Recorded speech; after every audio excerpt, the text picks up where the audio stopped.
So I came to MeadowCroft Rockshelter in Pennsylvania, and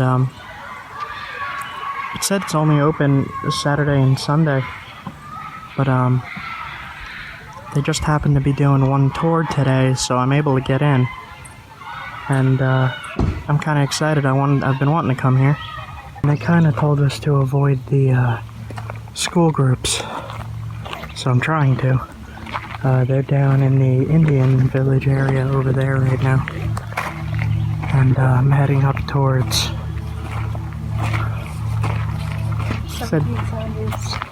1770s cabin. Just killing time for about an hour, maybe about 40 minutes now, and then we're going over to the Rockshelter.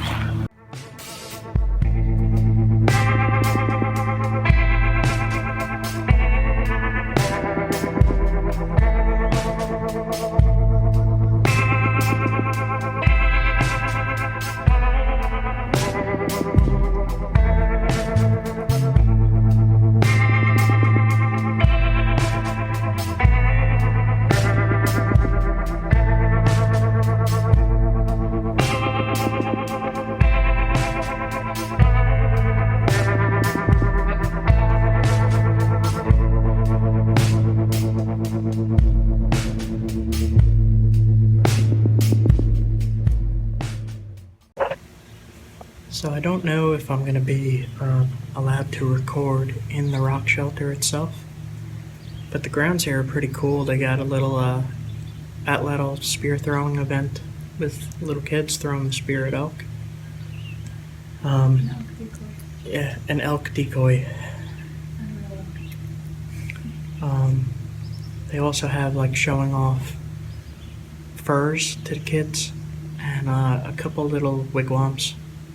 But I didn't really see too much over that way because there was so much going on with the kids, and they kind of told me to avoid the school groups. So came over to here in this little picnic area with a cool oven over there. And we're just hanging out. Hey. We also have the farm implement museum with old wagons. That was cool. I don't know what that sound means. What am I supposed to do? Is it lunchtime? It sounds like lunchtime. I hear the kids screaming. So I'm assuming during the busy season that they have a lot more actors walking around and playing parts of like farmers or blacksmiths or... Do they have that at all? I don't know. That's what I'm assuming it should. I saw some pictures of people dressed in, early colonial. But it's not open. It's not open today. I just happened to get lucky and be able to get in on one tour of the Rockshelter. So we're about to go into the Rockshelter. I don't know if I'll be able to record in here, so I'll record a little bit on the outside.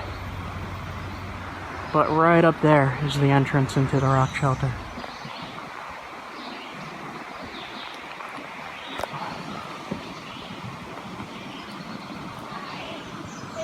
Hurry. I said take your time, no big hurry.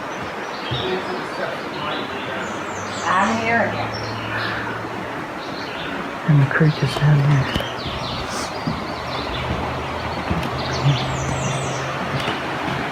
It's a beautiful structure, isn't it? A local architect from Pittsburgh built it. For the other ones to come up and then we'll start.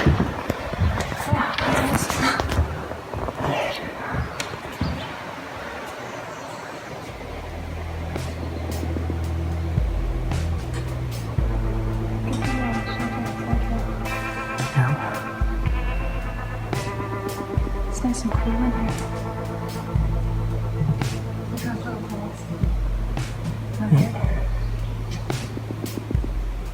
Interesting.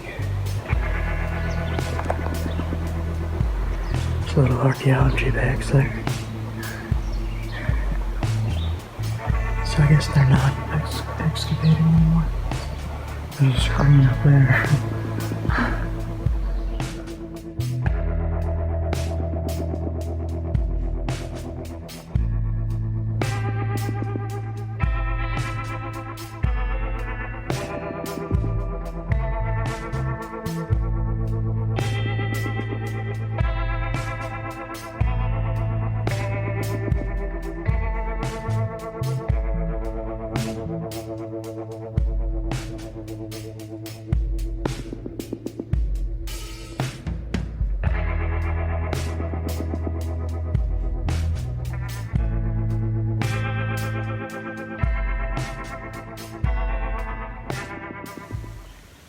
So I'm at Cross Creek Lake. This is the Lake Shore Trail.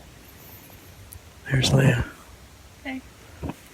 We just left MeadowCroft Rockshelter, and that was a little weird coincidence. We just happened to get there, and it was closed, but there was school groups going through that were in there. And there was one other couple that had a tour today. And I got there just in time that they allowed me in. I did get a little bit of video.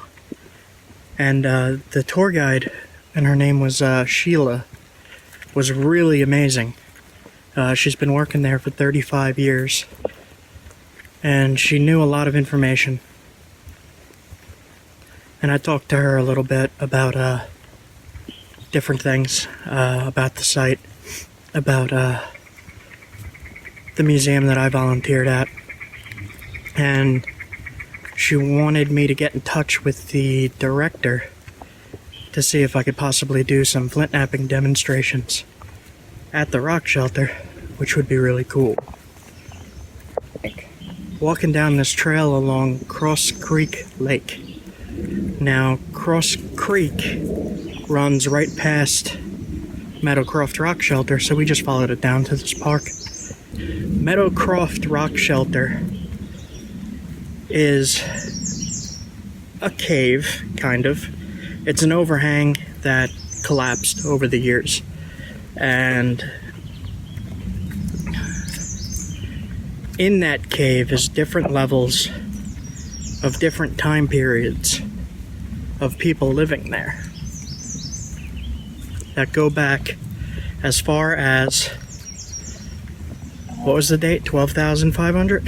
Yeah, they dug as deep as 16,000. They dug as deep as 16,000 years ago, and the earliest human occupation that they found was 12,500, I believe.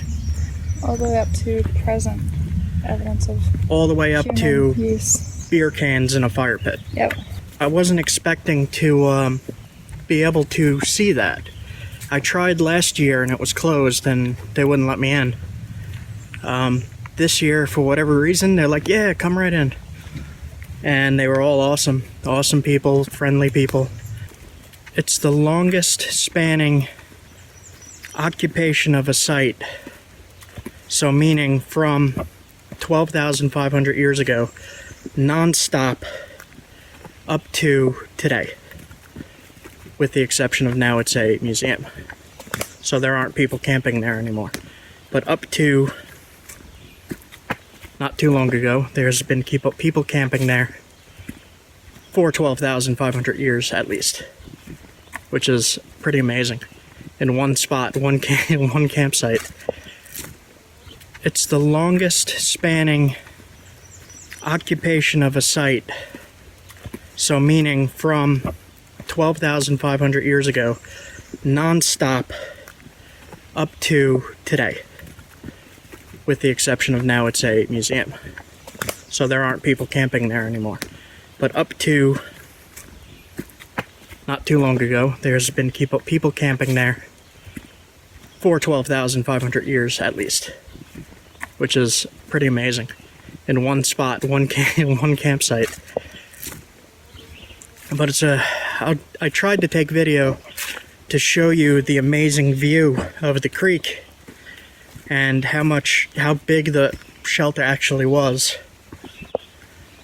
And just how cozy it seemed in there. Yeah. Oh man, it was like 10 degrees cooler. It's pretty hot out today. Yep. So I would have that was really camped in there. Let's put it that way. Yeah, and you got I would have nice, camped in there and I would have stayed there for like a week. really nice view of the creek. It was beautiful.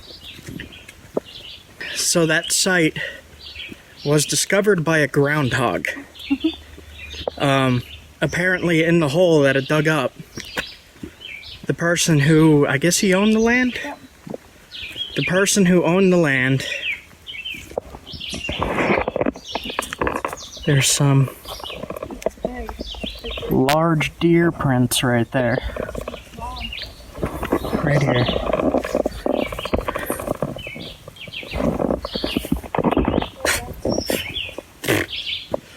So,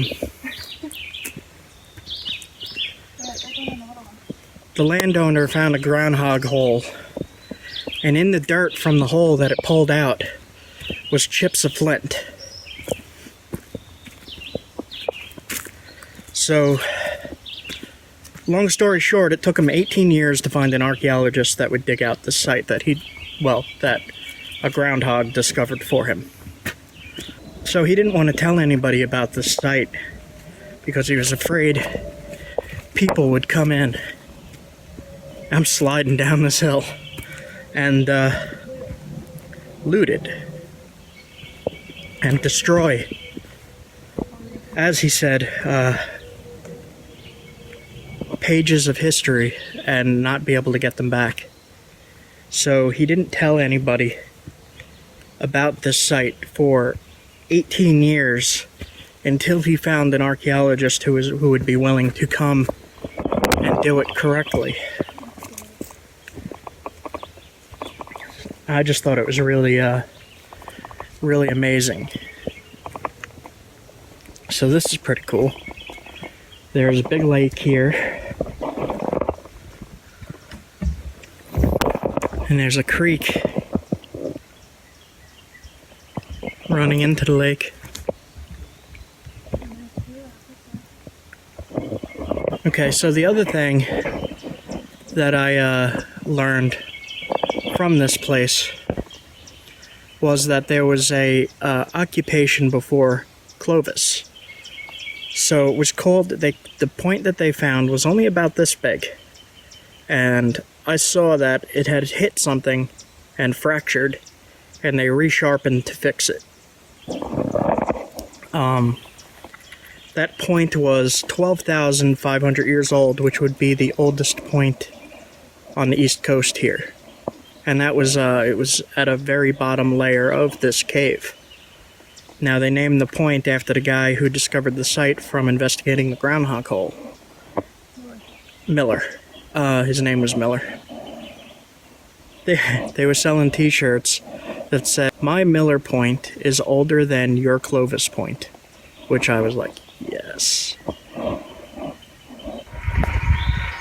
So Pennsylvania has some seriously nice parks. Everything's really well taken care of.